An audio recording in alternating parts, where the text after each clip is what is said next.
শত বছর পরেও বারবার ইংরেজদের আবার সেই বাধার নায়ক কে না সিরাজ। হ্যাঁ, আমরা 2025-এর যে তেন্ডুলকর অ্যান্ডারসন ট্রফি দেখলাম, সেই তেন্ডুলকর অ্যান্ডারসন ট্রফিতে মোহাম্মদ সিরাজের একটা অবিশ্বাস্য পারফরমেন্স।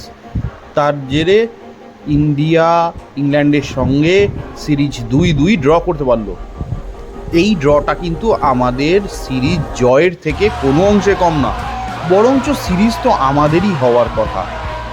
দুর্ভাগ্যবশত লর্ডস টেস্টে মোহাম্মদ সিরাজ, আবার সেই সিরাজ শেষ শেষ শেষ লগ্নে এসে 22 রান বাকি থাকতে বল মিডল করার পরেও, ওটা দুর্ভাগ্য ছাড়া আর কী বলবো, যেই বলটা গিয়ে ব্যাটে মিডলে লাগার পরেও সেটা স্টাম্পে গিয়ে লাগে এবং বেল পড়ে যায়, যার জন্য সিরাজ আউট হয়ে যায়।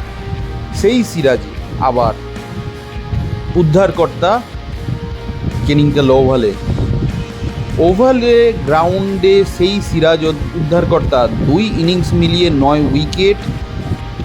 সিরাজকে নিয়ে কিন্তু কোনো ওয়ার্কলোড পারফরমেন্স আসে না, মানে ওর কিন্তু ওয়ার্কলোড ম্যানেজ করতে হবে এরকম কোনো কথা আসে না।